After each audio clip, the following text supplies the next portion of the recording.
जीव की उत्पत्ति का सिद्धांत।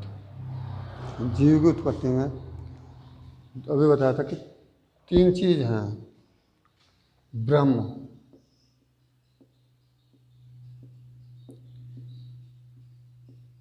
विष्णु और शिव।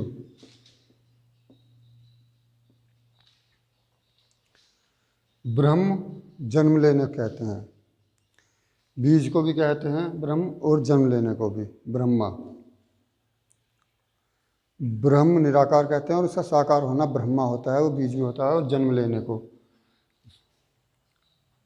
जब जीव की उत्पत्ति हुई उस टाइम पे जो जीव का शुरू में जो निर्माण हुआ उसे ब्रह्मा कहते हैं, और इसके निर्माण के बाद जो उसका जीवन काल चला उसे विष्णु, और इसके अंत को शिव। इसे विष्णु के कई रूप रहे हैं, जिसमें 10 रूप रहे हैं। प्रथम रूप जो रहा है वो मत्स्य का रहा है। मत्स्य सबसे पहला।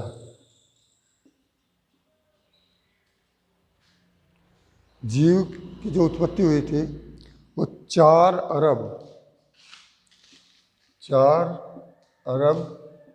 32 करोड़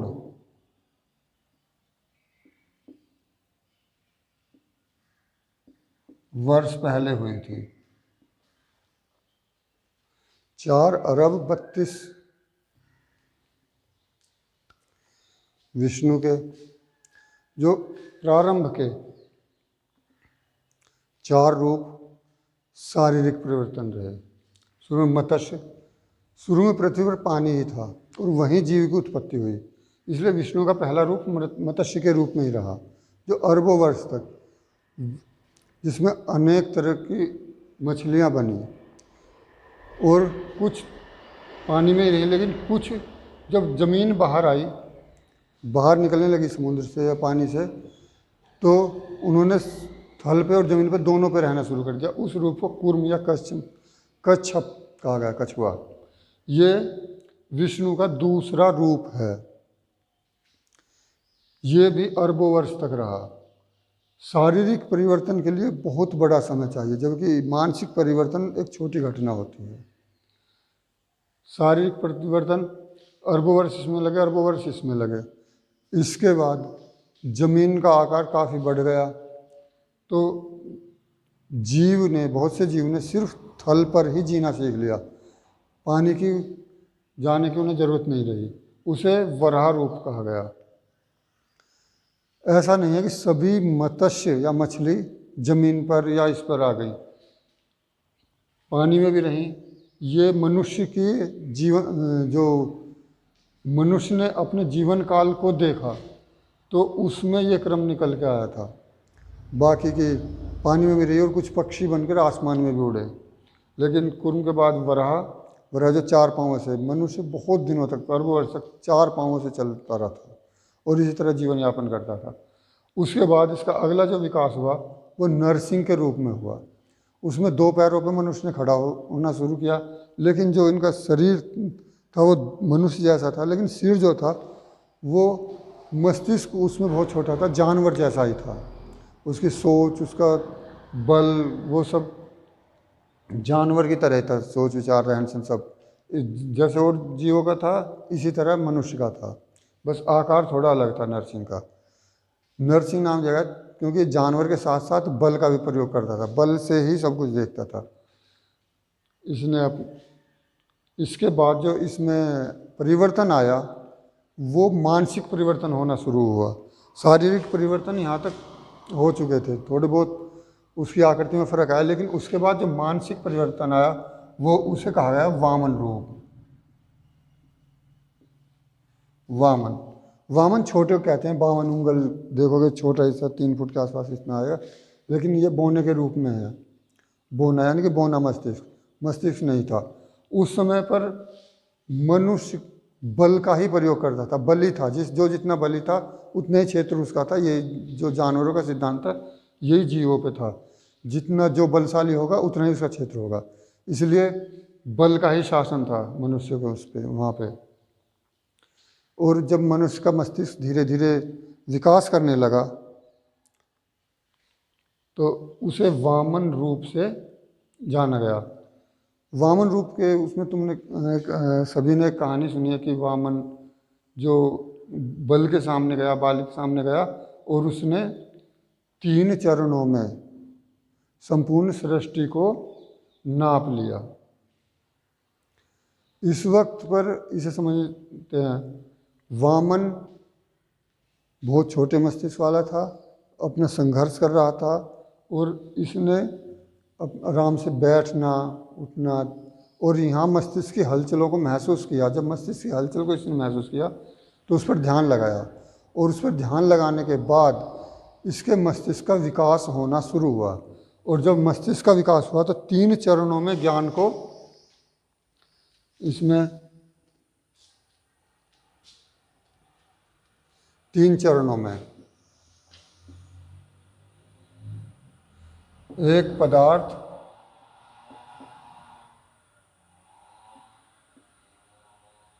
दूसरा आत्मा, तीसरा ब्रह्म।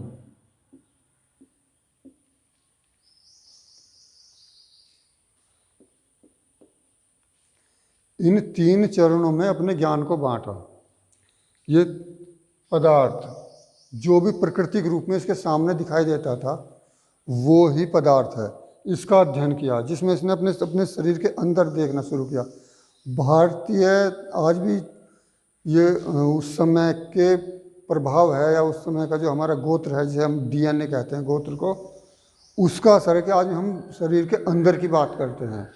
ये यहीं से शुरू हुआ। इन्होंने अंदर देखा और इस शरीर को पदार्थ के रूप में जाना और इसका अध्ययन किया।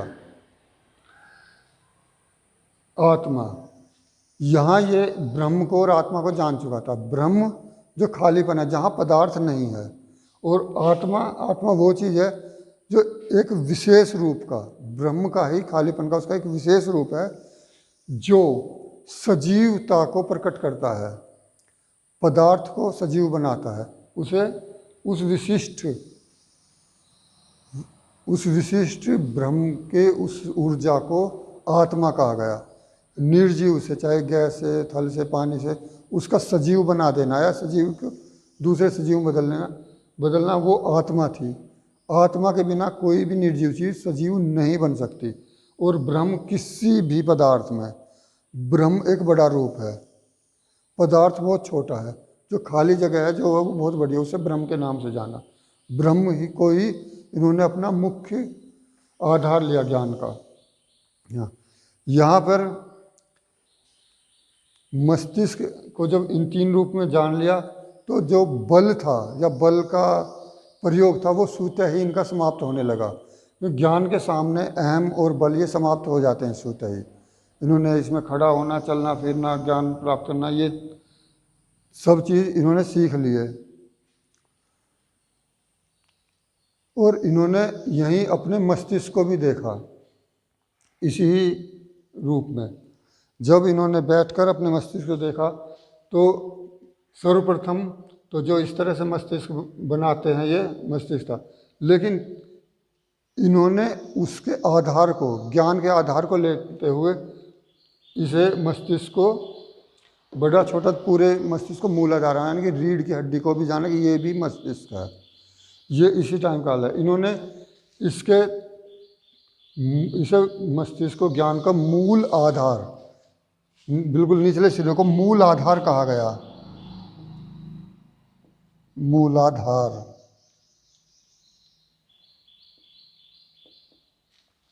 ये मूलाधार है। इस तरह से इसके वे बनाए गए मूलाधार, स्वादिष्ट, मणिपूरक, अनाहत, ये इसी टाइम पर इन्होंने जान लिए थे। और इनके लिए मस्तिष्क यहाँ से यहाँ तक था, बाकी शरीर था, और पूरे शरीर को ये मस्तिष्क ही कंट्रोल करता है। ये भी इसी समय का था, वामन काल का ही। वामन का जो समय है वो अब से लगभग 20,000 वर्ष पहले तक का है, 15 से 20,000 वर्ष पहले। और उससे पहले जो वामन काल है वो लाखों वर्ष का है। इस ज्ञान तक पहुंचने के लिए कई लाख वर्ष लगे। ये कोई 1-2 दिन का या ऐसा नहीं था, महीने 2 महीने का, इस तक पहुंचने के लिए, ज्ञान तक पहुंचने के लिए इन्हें लाखों वर्ष लगे। और वामन काल ये लाखों वर्ष का हो गया, अब से लगभग 15,000 साल पहले तक ये वामन काल है। इसमें मूल आधार, स्वास्थ्य, जो भी शरीर को अच्छी तरह जानना। इन्होंने एक चीज़ और, इसमें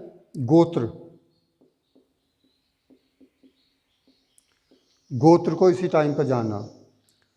अपने जब अंदर इन्होंने झांकना शुरू किया तो मस्तिष्क को एक मेमोरी के रूप में इन्होंने न, एक जो याददाश्त, स्मृति के रूप में नहीं देखा, मस्तिष्क को प्रक्रिया के रूप में देखा था, जो प्रोसेस करता है प्रक्रिया। और इसी से इन्होंने पूरे शरीर को देखना शुरू कर दिया। इसमें एक छोटी चीज़ इन्हें मिली, गोत्र, जिसे कहते हैं डीएनए, जिसे आज डीएनए कहते हैं, इसे देखा। और इसी को मस्तिष्क के द्वारा खोलते हुए ये विष्णु के सब पुराने सभी रूप को जान पाए। जीव की उत्पत्ति को इस गोत्र से ही जान पाए, इसे ही खोलकर।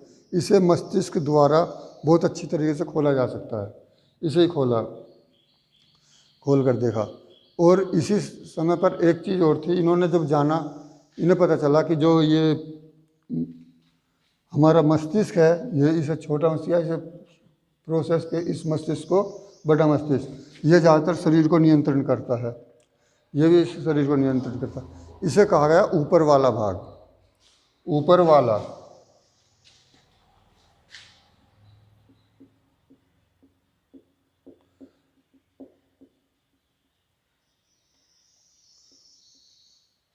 ऊपर वाला भाग, ये जो हमारा सिर है, मस्तिष्क है, ये जो ऊपर वाला भाग है, इनके लिए ये ही सर्वशक्तिमान था। सारे शरीर को नियंत्रण करने काम इसका था, ज्ञान का काम इसका, सब कुछ। और इसने कहा सबसे बड़ा जो है वो ऊपर वाला है, ऊपर वाला। और ये भाग धीरे धीरे खत्म हो गया और ये ऊपर वाला रहेगा। आज भी हम कहते हैं कि ऊपर वाला सब जानता है। क्यों जानता है? क्योंकि हम मस्तिष्क की बिना कुछ कर ही नहीं सकते। हम जो भी कुछ करेंगे इस मस्तिष्क से ही करेंगे। ये जो ऊपर वाला है, उसके सिवाय ऊपर वाला और कोई भी नहीं है, कोई भी ऊपर वाला नहीं है, सिर्फ मस्तिष्क है जो ऊपर वाला है। इसके विरोध में आप बहुत सोच सकते हैं, लिख सकते हैं, लेकिन चिंतन करके देखना, इसके बारे में आराम से बैठ कर आराम से चिंतन करना कि इससे ऊपर क्या कोई चीज़ है। इससे ऊपर पक्षी उड़ रहे होंगे या पेड़ पौधे होंगे, वो ज्ञान के बड़े प्रतीक नहीं है। और अगर इसके ऊपर हम कहीं अलग, पृथ्वी से अलग देखते हैं तो पृथ्वी घूम रही है। अगर अब ऊपर है तो ठीक 12 घंटे बाद वो हमारी पैरों की तरफ होगा और हमारा सिर नीचे की तरफ। इसलिए इससे अलग कोई भी ऊपर वाली चीज़ नहीं है। इसलिए जो भी कहने में है कि ऊपर वाला सब जानता है, ऊपर वाला बहुत शक्तिशाली, वो ये मस्तिष्क है।